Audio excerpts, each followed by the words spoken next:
Mesdames et messieurs, bonjour, bienvenue à ceux qui nous rejoignent et je suis ravi de retrouver ceux qui nous accompagnent depuis l'ouverture de cette 12e édition hier. Merci à tous d'avoir bravé ce dimanche matin avec un peu de soleil où on resterait peut-être bien à la maison avec un croissant et un bon café, je ne sais pas, mais d'avoir choisi le partage, les livres, les échanges. Je vous remercie toutes et tous d'être venus. Je remercie nos autrices, Josiane Savigno qui nous accompagne fidèlement et qui va animer cette rencontre avec Karima Berger autour des Gardiennes du secret, un livre indispensable et dont je vous conseille la lecture, et Nora Asval que nous avons le plaisir de retrouver puisqu'elle était là pour l'édition orientale qui récolte les contes et nous fera entendre quelques-uns de ces contes. Je signale juste comme un lien entre la journée de samedi et dimanche que Karima Berger est l'autrice d'un roman que vous pouvez trouver sur le salon, Les Attentives, je crois, Les Attentives, qui est un dialogue avec Eti Ilsoum, entre une jeune femme musulmane et Eti Ilsoum. Donc, si vous voulez prolonger votre découverte d'Eti Ilsoum et faire ce lien entre la journée de samedi et dimanche, vous pouvez retrouver ce roman sur le salon du livre. Je vous remercie toutes et tous et je laisse la parole à Josiane. Bonjour, enfin, il ne faut pas seulement lire le roman, il faut lire Les Gardiennes du secret parce que c'est un livre qui m'a absolument passionnée. Je peux vous dire tout de suite qu'on ne va pas avoir le temps de parler de tout ce qu'il y a dans ce livre, donc c'est pour ça qu'il faut absolument l'acheter et le lire, mais on va essayer. Et puis, il y a plusieurs livres de contes qui ont été réunis par Nora Asval. Il y a celui qui est projeté, là, je crois, quelque part, La sagesse des femmes du Maghreb, mais il y a aussi les contes soufis que moi j'ai beaucoup aimés. Donc je pense qu'on va peut-être commencer par un conte de Nora. Mais avant, je voudrais vous dire que donc elles sont toutes les deux franco-algériennes, donc on a un peu de sud. Je trouve qu'il fait froid aujourd'hui en Bourgogne. Enfin, moi j'ai tout le froid de toute façon. Et alors ça y est, Karima est déjà partie dans le sud. Je dis le mot sud et elle a chaud. Donc Karima, elle dit volontiers d'elle-même qu'elle est arabe et française, occidentale et orientale, et femme et écrivain, musulmane et laïque, et beaucoup d'autres choses encore. Donc on va essayer de parler un petit peu. Je crois que j'ai d'abord donné la parole à Nora, qui a choisi un conte. Moi, il y en a beaucoup que j'ai aimé, mais on ne peut pas tout faire. Donc je vais d'abord lui laisser le choix et on verra si on a le temps de dire un des contes que j'ai beaucoup aimé aussi. Merci beaucoup. C'est lequel, Nora, celui-là? C'est La voleuse de feu. Et j'aimerais dire que hier, on a parlé d'oralité avec les béguines. Et ce conte me vient directement de l'oralité. Et il me vient de ma tante maternelle qui a eu une vie de nomade transhumante. Une femme spirituelle à sa façon, comme le sont les nomades. Et un jour, elle me raconte cette histoire et je vais la partager avec vous. Vous allez voir. Il était une fois, il y a très, très longtemps, grand-mère Setoute qui allait, le dos courbé, et elle a croisé des hommes en procession, guidant des troupeaux de vaches, des troupeaux de moutons, des troupeaux de dromadaires, de chevaux et bien d'autres. Où allez-vous ainsi, a demandé Setoute. On va négocier avec Satan une braise pour allumer le feu. Et pourquoi tous ces troupeaux?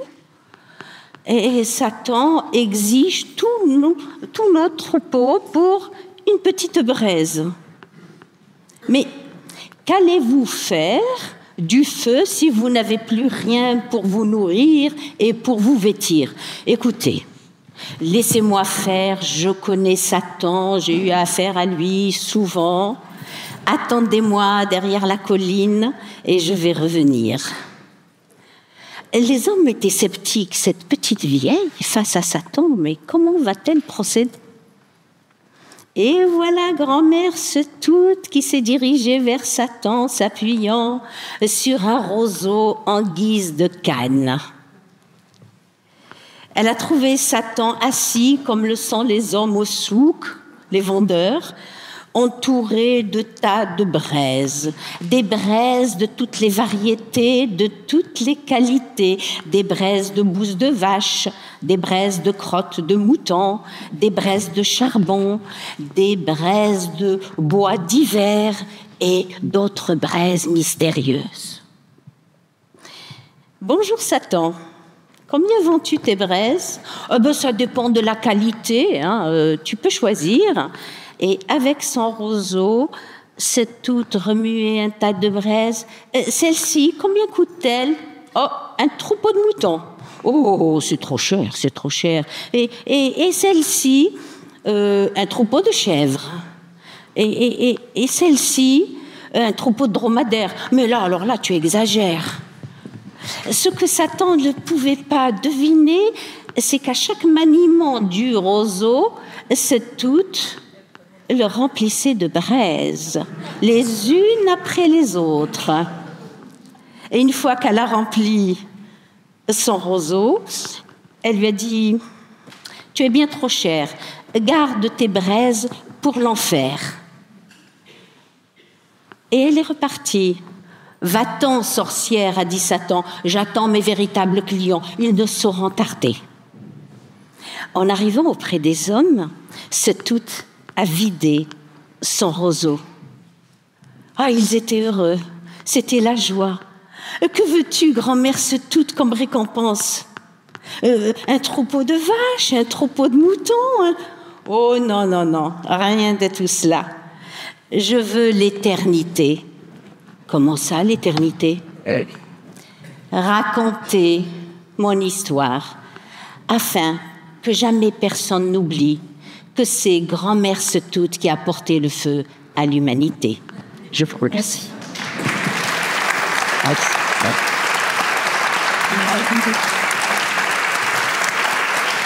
Merci. Merci Nora, on va recommencer tout à l'heure quand même. Alors, le livre de Karima, c'est une exploration des grandes figures féminines de l'imaginaire musulman. Je vais la laisser peut-être choisir certaines parce que on n'aura pas le temps de parler de toutes. Mais alors, son livre est précédé, enfin le début de son livre, c'est une introduction qui s'appelle Soif au pluriel et qui est absolument passionnante. Et donc je vais lire le début, ce qui nous permettra d'une introduction. Mon sexe est en péril. La promesse divine qu'il portait en lui d'allumer l'univers est partie en fumée. En Europe déjà, ce sexe, Freud l'appelait le continent noir. En Orient, on l'appelle le continent interdit, haram. Ce que le genre humain contient de contrées singulières se meurt. Alors j'ai soif. Je vais à la source. Les sources, elles sont ensevelies. Ensevelies comme Agar. Chassée au désert par le premier patriarche Abraham, considérée comme la mère des Arabes avec son fils Ismaël, elle a donné naissance à la filiation arabe. Hagar, dont le nom signifie la fuyarde, l'exilée, s'efface de l'histoire. La trace de sa robe efface ses pas sur le sable. Hagar, c'est l'histoire des femmes en islam et peut-être même l'histoire de toutes les femmes de toutes les écritures. Silence, pudeur. Les deux seules libertés qui leur seront permises pour taire leur présence explosive, pour que s'éloigne leur ombre démesurée, silence et pudeur. J'ai connu ces libertés, je les ai épuisées, j'ai maintenant soif. Et Karima, vous avez dédié ce livre à deux figures, pour Hagar, la bannie, et pour Scheherazade, la rédemptrice. On va peut-être commencer par Hagar. Oui. Le micro, il est là. Il faut le prendre. Il faut le prendre quand même, oui. Oui, Hagar est vraiment une figure méconnue. Et pourtant, elle est là, elle est dans les textes. Elle n'est pas dans le Coran, mais elle est dans la tradition musulmane. Elle est quand même considérée comme la mère des Arabes, parce que c'est la mère d'Ismaël, c'est la concubine ou la servante, disons, d'Abraham. Et puis elle a été chassée, comme vous le savez, au désert avec une petite gourde d'eau par Abraham avec son fils Ismaël, chassée au désert parce que c'était un peu des histoires domestiques avec Sarah, et il fallait la chasser. Et ça, pour moi, c'est le premier crime, disons, en islam ou dans les écritures monothéistes, j'entends. Parce que Abraham, certes, il a tenté de tuer son fils, hein, donc l'épreuve qu'il a eue avec Isaac ou Ismaël, selon les traditions. Il y a un deuxième crime dont on ne parle jamais, c'est d'envoyer au désert sa servante, enfin la mère de son fils, et son fils. Parce qu'envoyer au désert c'est une femme avec son enfant et une gourde d'eau, c'est les soumettre à la mort et les condamner à la mort. Et donc Agar, on n'en parle pas en islam. Elle est assez peu présente. Il y a peu de femmes qui s'appellent Agar. Il y a beaucoup de femmes qui s'appellent Khadija, du nom de la femme du prophète, ou Aïcha, ou de la femme du prophète aussi, ou le nom de Maryam, Marie, hein, qui est très très aimée en islam, mais Agar, point. Et donc il y a une espèce de chape de sable qui l'a enfouie, et Agar a été la première que j'ai été exhumée, vraiment aller chercher, déterrer toute l'histoire de ces femmes qui a été recouverte par des siècles de théologie, des siècles de commentaires, et peut-être que le premier crime aussi, il y en a beaucoup quand même des crimes. L'histoire, c'est une série de crimes. C'est que les Écritures, je parle de la Bible, mais aussi du Coran, ont d'abord été commentées par des hommes, et dans une culture patriarcale qui forcément visait l'intérêt de l'interprétateur. Voilà. Donc c'est ce premier défaut où ce sont des hommes qui ont lu les textes et profitant de la lecture de textes, de leur savoir académique, théologique, eh bien, en ont profité pour mettre sous le tapis des figures absolument resplendissantes. Juste aussi pour dire en introduction, c'est qu'il s'agit de figures de femmes, mais il y a aussi le féminin. L'islam, curieusement, vous allez dire c'est un paradoxe par rapport à ce qu'on voit, mais le féminin parcourt complètement la culture de l'islam. Mais il est pas apparent, il est voilé, il est, comme vous le savez très bien, il court, mais il est là, il est complètement présent. Et c'est cela aussi que j'avais envie d'exhumer, c'est-à-dire une autre façon d'être femme.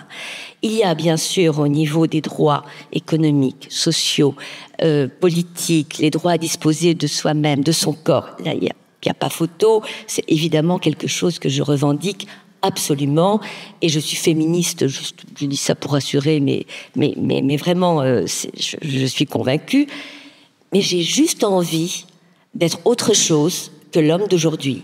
J'ai juste envie d'aller chercher dans ce qui m'appartient, dans les écritures divines, dans les écritures saintes, mais aussi dans ma culture, rapportée si magnifiquement par Nora, ce qui me constitue.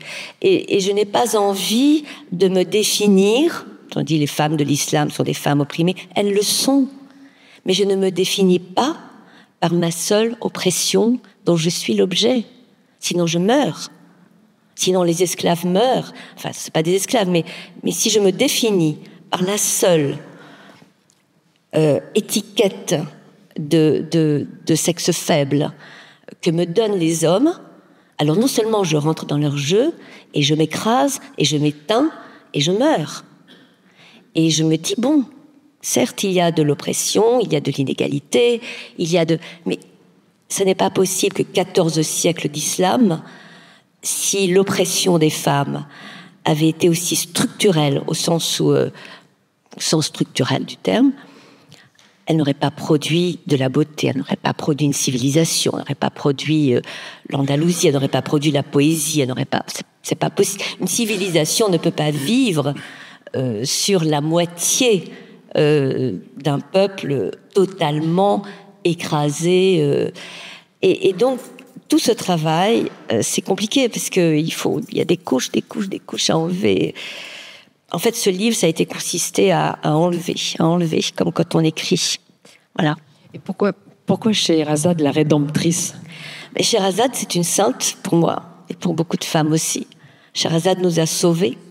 Scheherazade était donc la femme de ce sultan qui était très en colère parce que il a surpris sa femme en train de le tromper, et donc évidemment toutes les femmes trompent leur mari, et donc il a décidé de tuer les femmes, de tuer toutes les femmes. Mais s'il tue toutes les femmes, il tue les hommes, il tue le genre humain. Donc c'est beaucoup plus grave dans sa tentation d'assassinat du genre humain. Et cette femme, donc son épouse, il lui dit je vais te tuer, et puis elle raconte une histoire. Elle raconte une histoire, la magie des contes dont on dit que c'est un conte, c'est un art mineur. Là encore, on peut ouvrir une parenthèse sur les arts mineurs, la tapisserie, la poterie, les contes. Bon, tout ça, c'est des arts mineurs. C'est les arts des femmes. Bien, je ferme la parenthèse. Et cette femme se met à parler. Elle se met à raconter, comme Nora, et elle parle, et elle envoûte. Mais c'est pas une parole juste de beauté.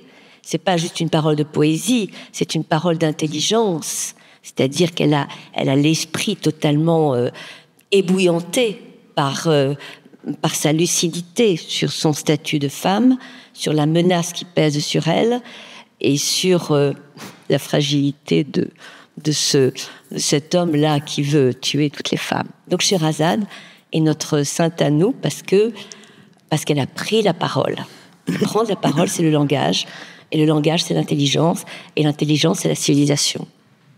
Nora, pour vous, c'est une sainte aussi, Sherazade? Oh, Sherazade, bien sûr, pour moi, c'est plus qu'une sainte. Elle a sauvé l'humanité. Et d'ailleurs, Jamaldine Benchir, qui est le spécialiste des Mille et une nuits, dit que les musulmans ont 2 livres essentiels. Il y a la loi, le Coran, et puis il y a la contre-loi, pour respirer un peu, le Mille et une nuits. Et ce sont des paroles de femmes, même si les Mille et une nuits ont été écrits par des hommes, mais ce sont quand même des paroles de femmes. Et Sherazade a sauvé l'humanité. D'ailleurs, elle le dit, tu le signales dans ton livre. Le livre de Karima, il faut vraiment absolument le lire pour comprendre la pensée musulmane et la place de la femme, parce que franchement, même moi, en tant que musulmane et venant d'Algérie, je n'avais pas compris certaines choses. Je les ai comprises après avoir lu le livre de Karima. Tu dis, elle se sacrifie. Elle dit à son père, « Laisse-moi épouser le sultan, je veux sauver mes sœurs musulmanes. » Donc, elle est consciente qu'elle veut sauver les femmes. Voilà. Donc, Sherazade, bien sûr. Vous vous sentez dans la lignée de Sherazade, oui, comme conteuse. Enfin, non, ce serait difficile pour moi de dire que je suis une Sherazade, mais parce que personne ne peut égaler Sherazade. D'abord, son courage de se sacrifier. Mais si j'ai un grain de sable de Sherazade, j'en serais fière. Et Karima, vous avez un chapitre qui s'appelle « Se voiler, c'est apparaître ». Ça m'a intriguée. Alors, se voiler, c'est apparaître, mais là, c'est tout l'ADN de la culture de l'islam que vous évoquez là. C'est-à-dire que la lumière, le trop de lumière, on le sait dans la mystique, empêche de voir le divin. Et que le divin ne peut se voir que par des filtres, que par des voiles, que par des... Alors vous connaissez les moucharabiés, qui est dans l'architecture musulmane quelque chose d'important. La lumière, on la voit encore plus à travers un moucharabié que lorsque vous ouvrez grand la fenêtre, vous ne voyez que la lumière. Là, la lumière est sculptée. Voiler, c'est apparaître. C'est compliqué, là. Wow, je veux bien développer, mais... Tu dis ce n'est pas opacité. Hein? Oui, non, ce n'est pas l'opacité. Ce n'est pas opacité, c'est voilé. C'est pas opacifié. C'est voilé, Alors peut-être on va commencer par... voiler. Merci Josiane, pour cette... je ne savais pas comment... c'est trop... la scène inaugurale en islam est celle-ci. Pour moi, c'est vraiment une scène primitive.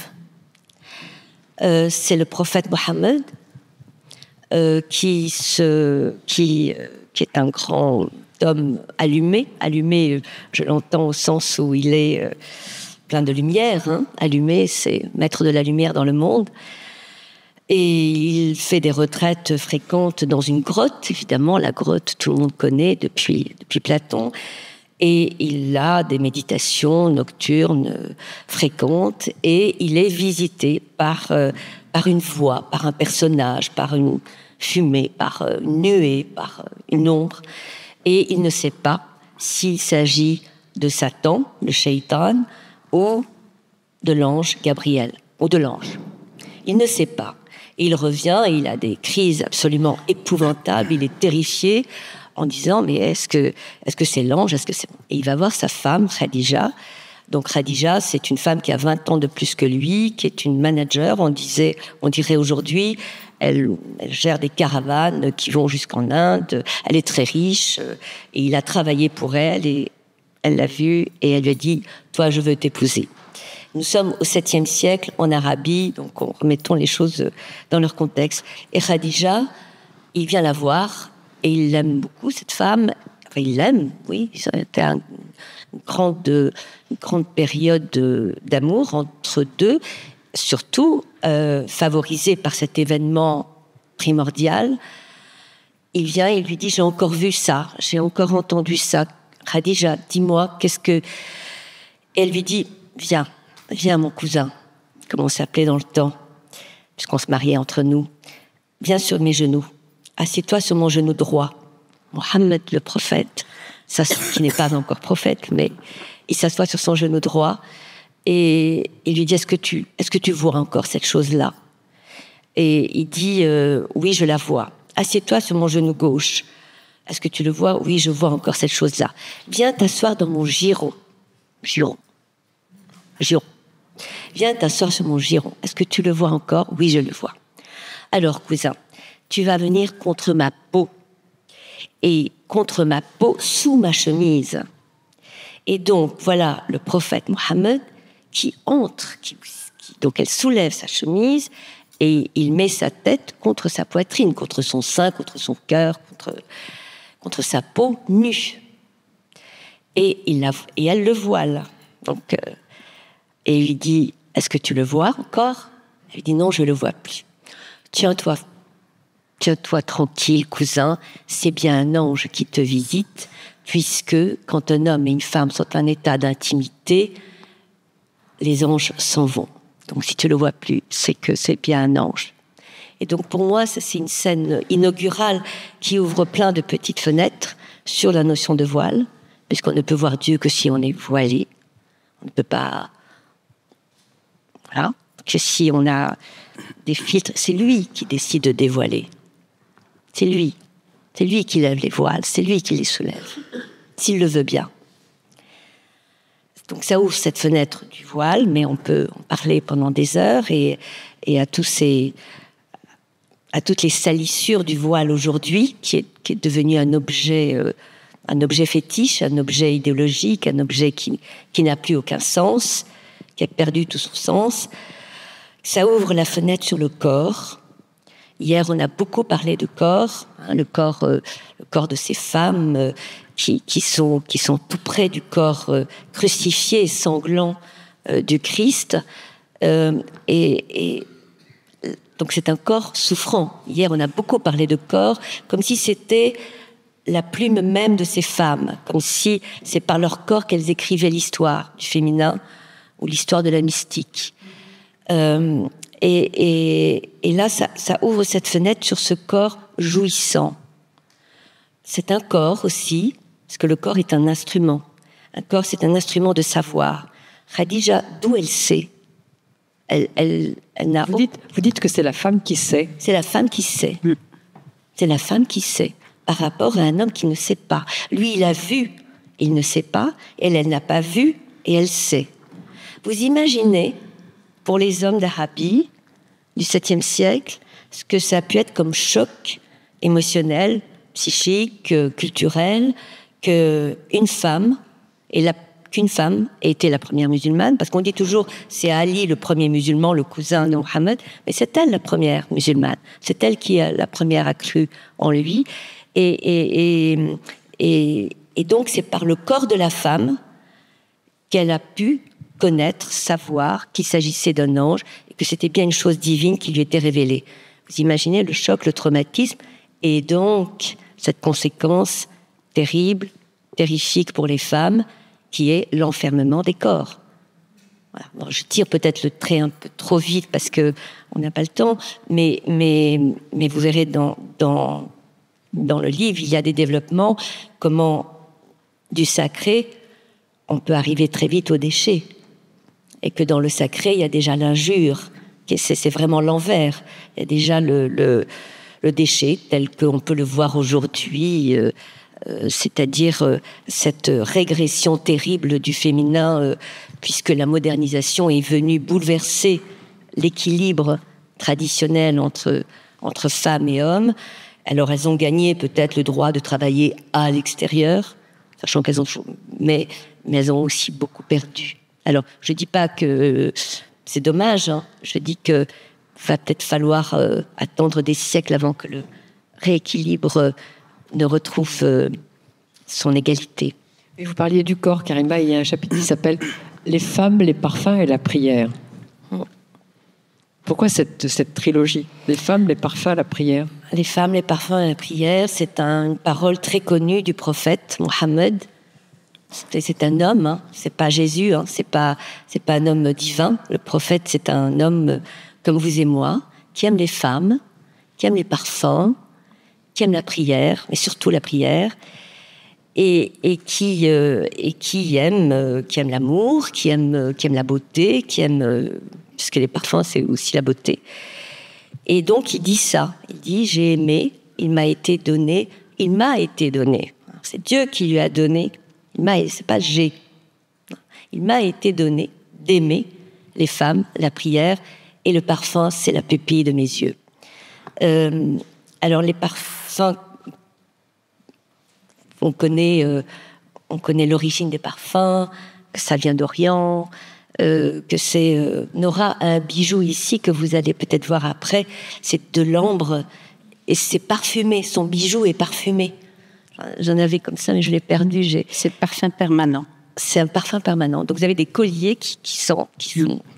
Donc les parfums, c'est aussi la Bible, c'est aussi les parfums qui montent à Dieu, c'est aussi l'encens, c'est aussi l'interpeller par les parfums. Les femmes, elles ont un corps qui sait, visiblement, qui est beau, et qui a un corps qui sait du divin, qui a une intuition du divin. Et ces femmes vont être une sorte d'intercesseurs, pour moi, elles sont les auxiliaires de la révélation. Et je l'ai vu dans la Bible aussi, enfin, pas, mais elles sont intercessrices. Il faut féminiser, alors il faut que je m'habitue. Intercessrice, c'est compliqué. Intercesseur. Voilà, intercesseuse du divin. Par exemple, Marie, j'ai aimé les femmes. Pourquoi les femmes ? Marie est une femme très aimée en islam, comme Jésus, pas le Christ, hein, puisqu'il n'a pas été crucifié dans le Coran, comme Moïse, hein, qui est le prophète le plus cité dans la Bible, dans le Coran, pardon. Dans la Bible aussi. Mais dans le Coran, c'est le prophète le plus cité, alors que Mohammed, il est cité 2 fois seulement. Voilà. Et Marie est très aimée. Et vraiment, et Marie est une très très belle femme, mais elle n'est pas seulement la mère, elle est la femme. Et je voulais juste vous raconter, ce que je vous ai dit de Khadija et Mohammed, c'est dans l'histoire officielle de l'islam, hein, c'est dans la Sira, vous trouvez tous les détails. Dans le Coran, il y a une très belle scène que je vous invite à lire par 2 fois. Elle est dite 2 fois. Vous savez, le Coran est un entrelac. Hein. Ça va, ça vient, ça va, ça vient. Pour ça que les Occidentaux ne s'y retrouvent pas, c'est pas très grave. Donc il y a 2 scènes qui donnent l'annonciation. Et cette annonciation-là, c'est la suivante. C'est Marie, Maryam, qui se retire dans un coin oriental, là où va se lever la lumière. Et entre elle et les siens, elle met un hijab. Hijab, ça veut dire le voile, ça ne veut pas dire du tout le foulard. Il y a une dizaine d'occurrences du mot hijab dans le Coran. Il y a une seule fois le mot voile, le mot foulard. Bon.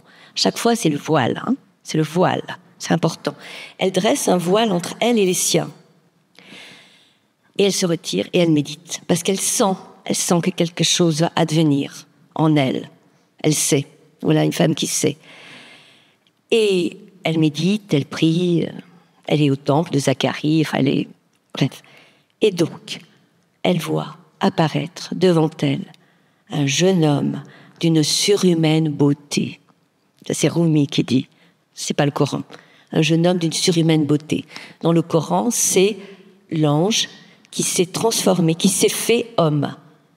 Non, l'ange Gabriel qui s'est fait un jeune homme d'une parfaite harmonie, d'une parfaite conformation. Donc un très beau jeune homme. Et Marie ne reste pas, malgré sa méditation, ne reste pas insensible à la beauté de ce jeune homme. Donc la beauté est aussi partagée, pas seulement les femmes. C'est pour ça que je dis c'est le féminin qui est un signifiant. Voilà, c'est pas les femmes historiques, c'est le féminin qui court en islam. Elle le voit. Et elle a très très peur, évidemment. On retrouve, comme dans les tableaux d'Angélico, elle se recouvre avec son voile et elle dit mais je ne suis pas une putain, et honte de Dieu, et honte du Seigneur, tu vas pas m'agresser. Voilà. Et donc il lui dit mais n'aie craint rien, je suis venu t'annoncer la venue de l'enfant, etc.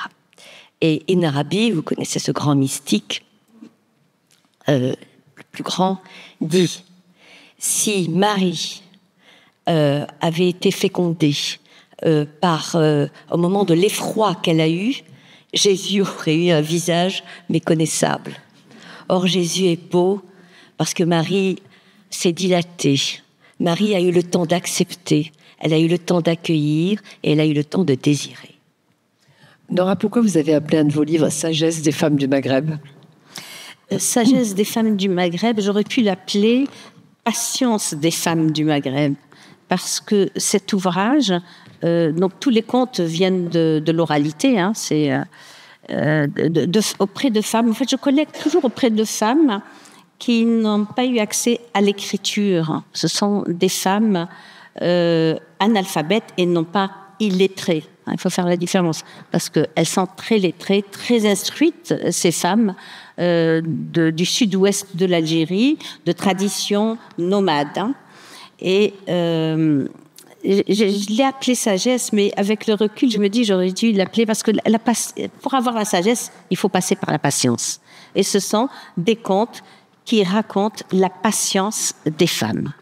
Donc j'ai eu, j'avoue, quand j'ai commencé à travailler sur le sujet, j'ai hésité. Et j'ai dit, pourquoi faut-il souffrir pour être sage ?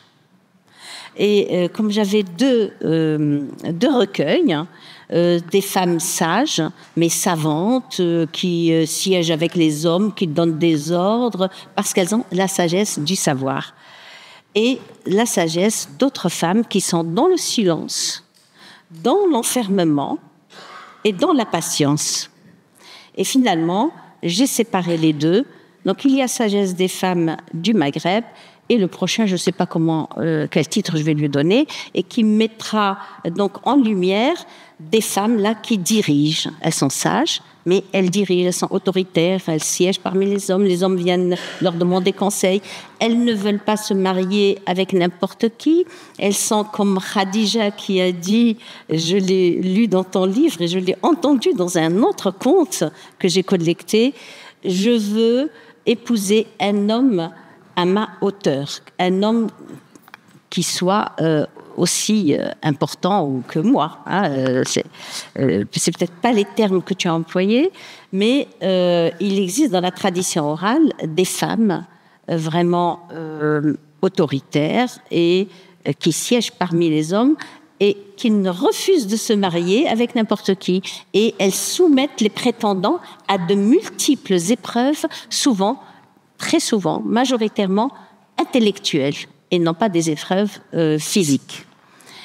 Voilà, donc je l'ai appelée Sagesse des femmes parce que de la patience naît la sagesse. Sans patience, il n'y a pas de sagesse. Mais il n'y a pas, bien évidemment, que des femmes autour de la patience. Il y a aussi des femmes qui conseillent, hein, comme celui que vous avez aimé, de l'or dans les mains, etc. Donc c'est des femmes... il est bref, vous voulez le lire, l'or dans les mains ? Eh bien, écoutez, si vous le voulez, je ne l'ai pas préparé pour le raconter, mais je peux le lire.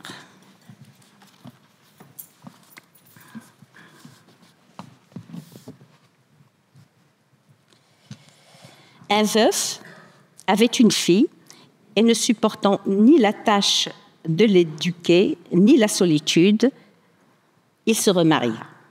Il épousa une femme qui ne tarda pas à jalouser la gracieuse fillette surnommée l'orpheline. « N'est véritable orphelin que celui qui perd sa mère », dit un proverbe.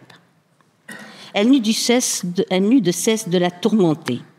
Chaque jour que Dieu faisait, du lever du soleil à son coucher, la marâtre faisait travailler la pauvre fille qui obéissait sans jamais protester. Toutes les tâches du foyer lui incombaient. Du ménage au tissage, de la cuisine à l'éducation des petits frères et sœurs. Tout reposait sur elle. La belle-mère ne trempait ses mains dans l'eau que pour effectuer sa toilette. L'orpheline, même en s'appliquant, en assumant la lourde tâche qui lui incombait, ne réussit à gagner ni la tendresse ni l'estime de la marâtre. Le temps s'écoula et l'orpheline grandit en sagesse et en beauté. Chacun reconnaissait son talent de ménagère, son courage, sa patience et son intelligence. Vint le moment où les prétendants affluèrent. Son père finit par accorder sa main à un aimable jeune commerçant.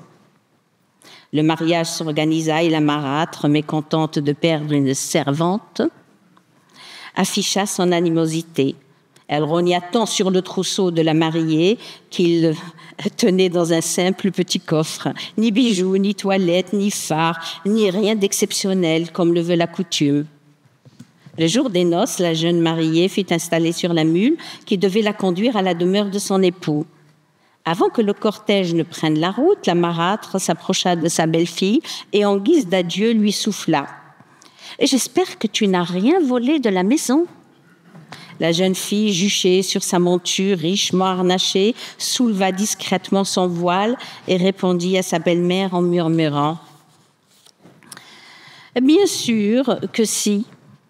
J'emporte un véritable trésor, de l'or pur. » En entendant cela, la marâtre perdit la raison et se mit à pousser des cris tout en accusant la mariée. « Soyez témoins, fouillez-la avec moi. Elle vient d'avouer d'avoir volé mon trésor. » Les joueurs de flûte et les joueurs de bendir qui égayaient l'assemblée cessèrent la musique et les convives s'agglutinèrent autour de la marâtre qui se griffait le visage en répétant que sa belle-fille l'avait dépouillée. La mariée dit alors avec calme aux femmes et aux hommes autour d'elle « Rassurez ma belle-mère et dites-lui que le trésor que j'emporte avec moi, c'est elle qui me l'a imposé. » Et la marâtre vociféra « Non, je ne lui ai rien donné, elle ment, c'est une voleuse !» Et la mariée leva le voile sur cette ambiguïté en éclairant l'assemblée. « En m'imposant toutes les besognes, elle m'a enrichi. Le trésor est dans mes mains. Je ne peux faire autrement que de l'emporter avec moi. » Et chacun put admirer la jeune femme et de sa sagesse, il nous reste cet adage. Qui travaille bien a dans les mains un trésor que personne ne pourra dérober. Merci.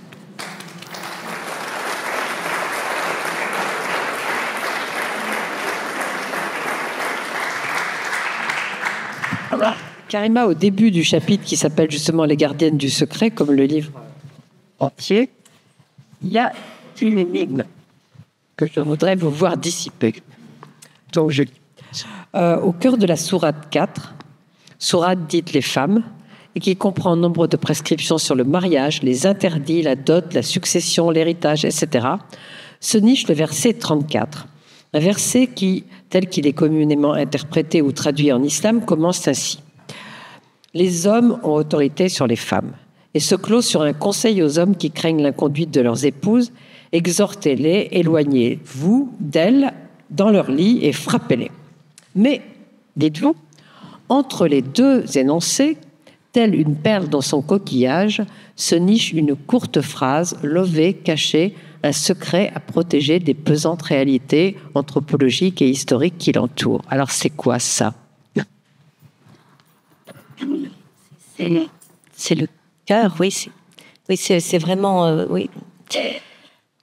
Donc, ce qui se loge comme une perle, lové dans un article, j'allais dire. Oui, c'est vraiment de l'ordre de l'article.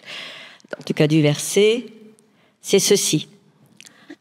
Les femmes vertueuses, mais on peut dire qu'on est toutes vertueuses, hein, les femmes vertueuses sont les gardiennes du secret, de ce que Dieu garde secret.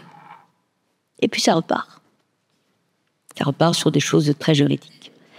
Et ce verset, vraiment, enfin ce bout de verset, ce membre de verset, n'a jamais été commenté, en tout cas par des femmes. Il a été commenté évidemment par les hommes, parce qu'il et dans la culture populaire, eh bien, parce que le secret, c'est le mystère en fait, mais j'ai pas voulu appeler les gardiennes du mystère. J'avais peur de me retrouver au rayon ésotérisme, donc secret. Et donc le raïb, je crois que c'est le même mot en hébreu aussi. C'est le raïb, c'est la nuée, c'est ce qui est indicible, indescriptible, infigurable, indicible, etc. Donc, c'est le raïb, c'est le mystère. Mais dans le raïb, il y a le mot aussi raaba qui veut dire aussi l'absent. Hein, c'est ça. Donc Dieu est présent, mais sous forme d'absence, n'est-ce pas? Surtout en islam où il n'a pas de, comme vous le savez, n'a pas de visage, n'a pas d'image, bien sûr. Et donc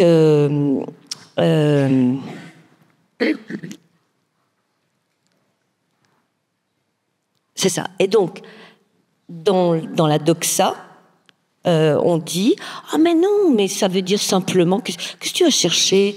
C'est trop compliqué. C'est simplement que quand l'homme est absent, donc les femmes sont les gardiennes du secret, de ce que Dieu garde secret. » Donc si vous traduisez en arabe, c'est les femmes sont les gardiennes de leur corps, ainsi que le leur a commandé Dieu quand leur mari est absent. C'est-à-dire, c'est l'absence du mari, le raïb. C'est-à-dire que le mari se met à la place de Dieu.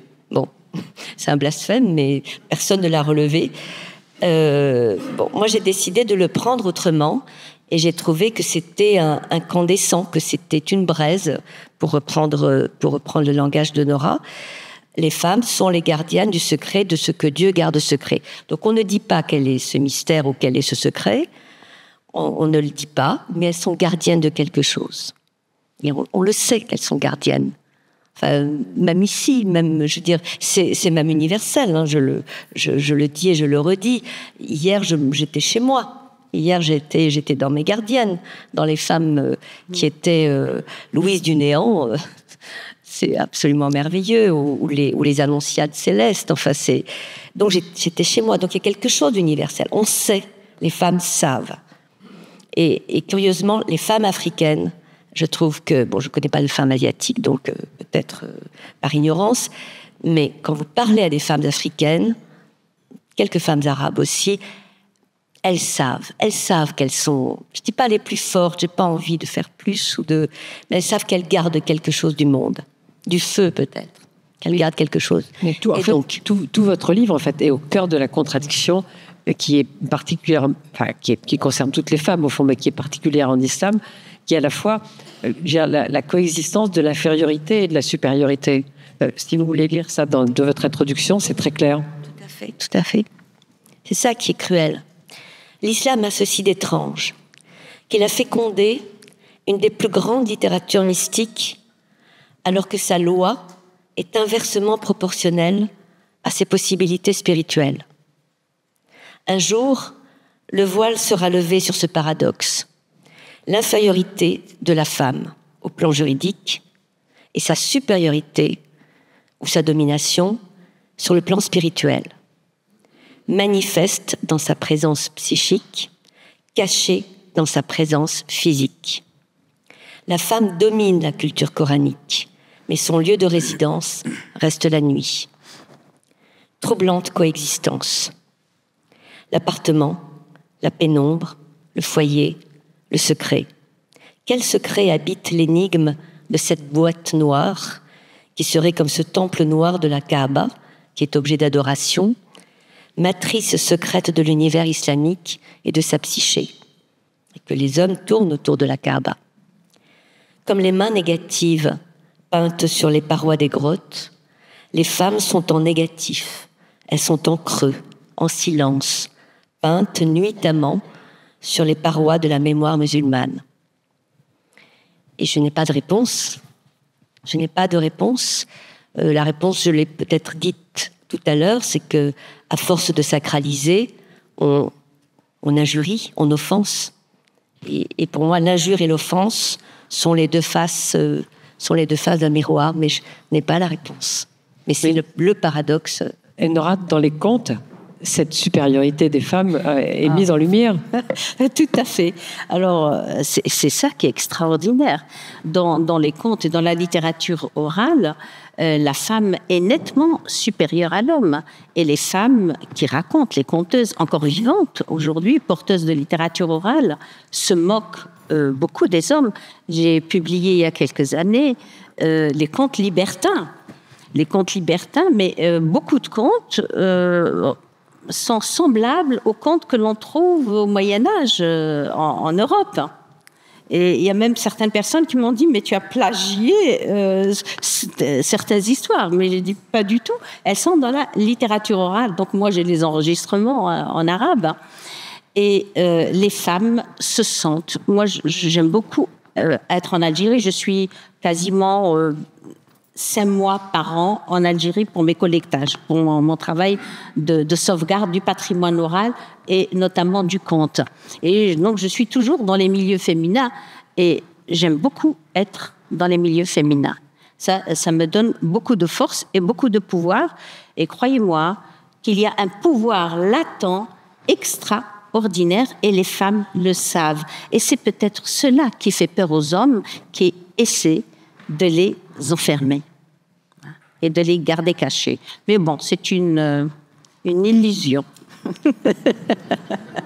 Je sais que Karima veut lire quelque chose, mais on a encore un peu de temps. Et parce que moi, il y a un chapitre que j'aime particulièrement, c'est ce chapitre-là. Et je voudrais que vous lisiez le début sur le corps. Oui. Le corps est à la fête.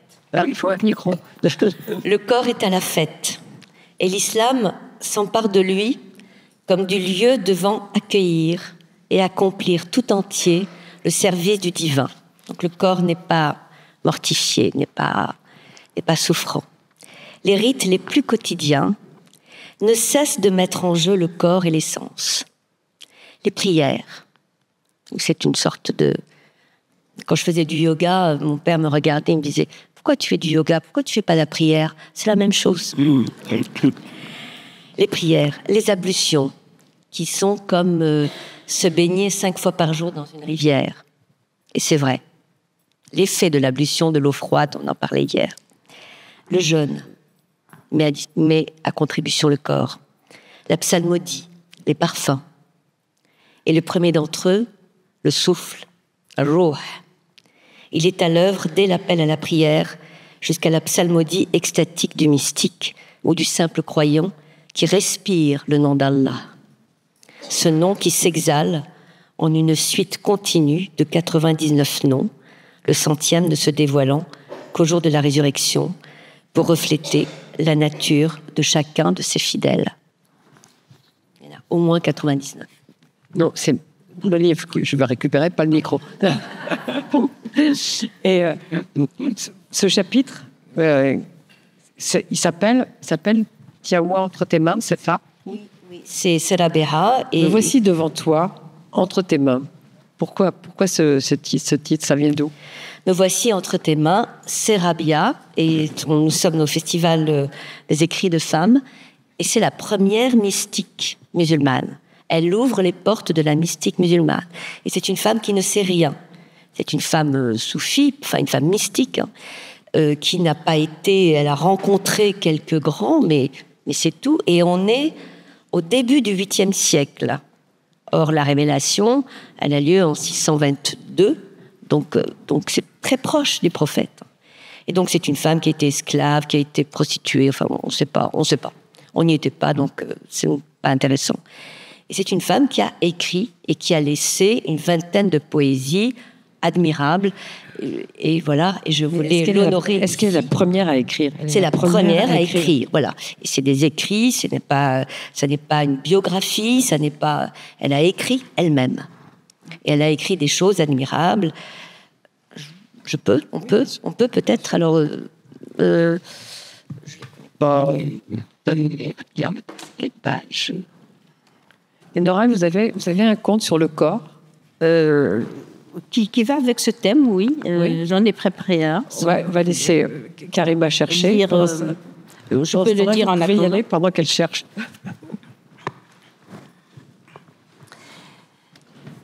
C'est une femme qui est allée trouver le calife, qui avait aussi pour rôle le rôle de cadi, c'est-à-dire de juge. Et elle a formulé sa doléance par ces mots. Je viens demander le divorce, car mon mari prie toute la nuit et jeûne toute la journée. Le calife ne comprenait pas. Mais enfin, pourquoi te séparer d'un homme si pieux? Est-ce une faute que de prier toute la nuit, de jeûner toute la journée? Et à la femme de rétorquer, est-ce conforme avec la foi de prier toute la nuit et de jeûner toute la journée pour un mari? Et là, le calife a compris. Il a mandé le mari et il lui a dit « Ta femme est venue se plaindre de toi et elle demande le divorce. » Surpris, le mari a dit « Mais est-ce qu'il lui manque quelque chose? Est-ce que je suis sévère avec elle?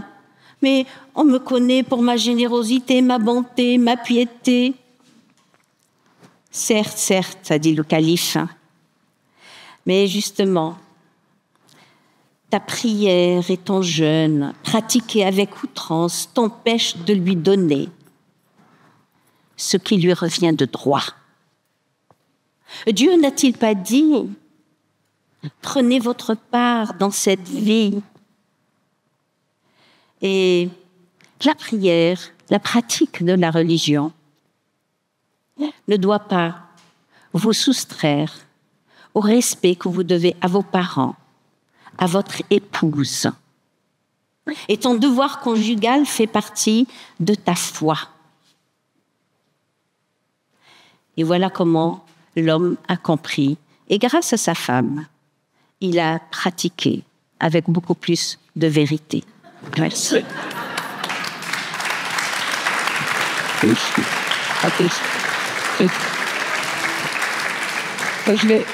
Je vais laisser Karima lire parce qu'elle a trouvé et puis elle veut lire aussi quelque chose pour terminer, elle m'a dit. Alors allons-y. Donc Rabia, donc c'est vraiment un nom à reconnaître, c'est à retenir. Hein, c'est la première femme mystique, la première femme poète du temps de l'islam, hein, bien entendu, puisqu'il y avait avant l'islam, il y avait des femmes poétesses. Et donc elle est insolente, elle est très insolente, elle est très libre, comme toutes les femmes mystiques qui ont Dieu pour maître. Et elle, par exemple, la Kaaba, elle dit, mais la Kaaba, Dieu n'a jamais habité la Kaaba. Dieu, moi je ne veux pas la Kaaba, moi je veux le Seigneur de la Kaaba. Je ne veux pas aller au pèlerinage. Où elle dit, on la rencontre et elle a une torche dans la main droite et un seau d'eau dans la main gauche. Elle dit, où vas-tu? Où vas-tu? Elle dit, je vais avec la torche mettre le feu au paradis et je veux éteindre l'enfer avec le seau d'eau. Ainsi, plus aucun croyant ne priera dans le but d'aller au paradis ou de craindre l'enfer. Voilà. Le paradis et l'enfer, c'est aimer Dieu pour lui-même.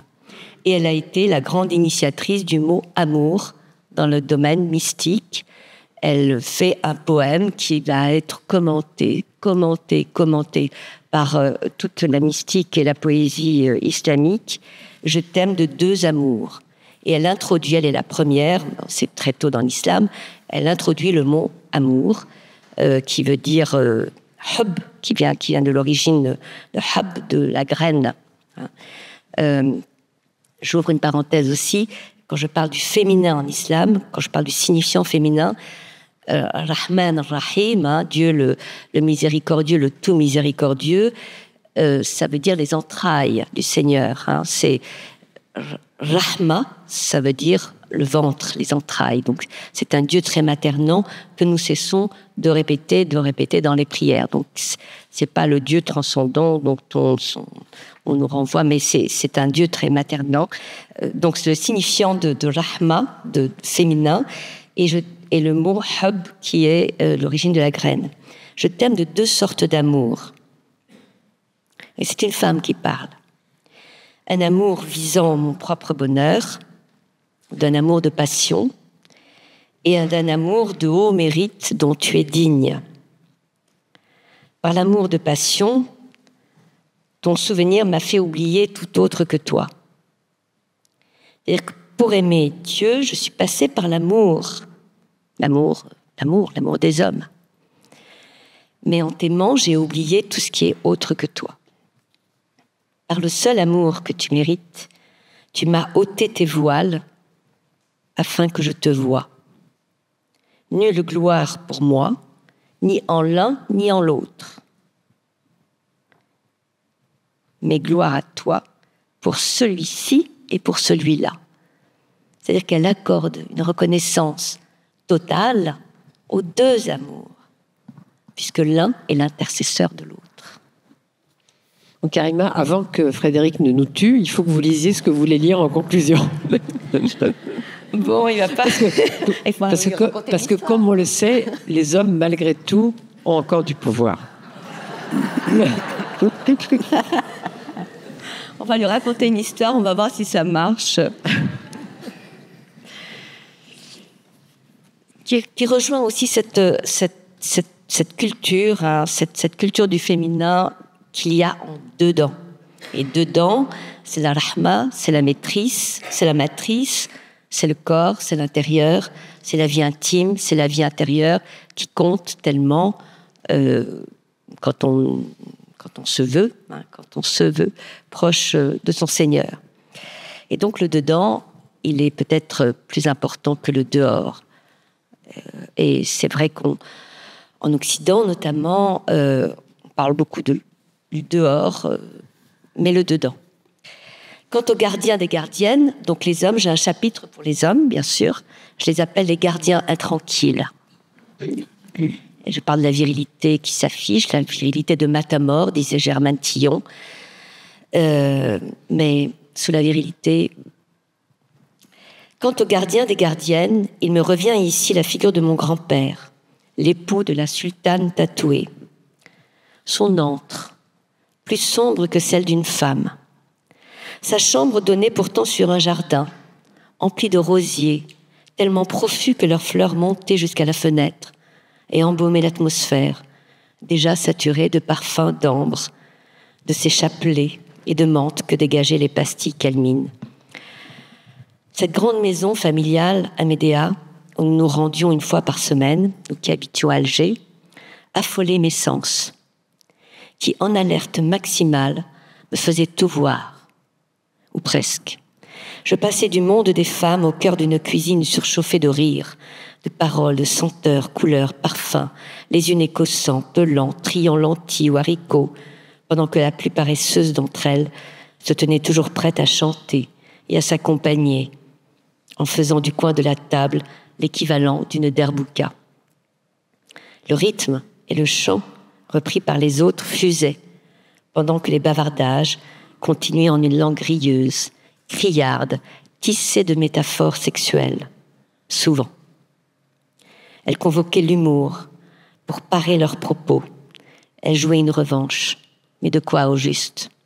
Sur le silence, l'ombre, la pudeur, le voile imposé. Soudain, on entendait la porte de la chambre, au fond du couloir, s'ouvrir. Tout alors devenait silencieux, on remettait sa tenue en ordre et on se taisait pour mieux l'entendre arriver et marcher vers le foyer de la maison où se gardait le feu. La lenteur de ses pas était savamment calculée. Sûrement, pour nous laisser le temps de nous ranger à l'endroit, disait ma tante. En poussant doucement la porte, il esquissa un sourire timide. La plus audacieuse lançait une boutade qui finissait d'effacer l'inhibition sur son visage et l'invitait à dire ce qu'il désirait. Ce n'était rien de vraiment important, un verre d'eau ou un fruit, ou plus timidement encore, le rappel de l'heure de la prière, qu'il conduisait dans le grand salon de satin rose. C'était juste le prétexte à visiter l'étrangeté joyeuse de cette communauté de femmes.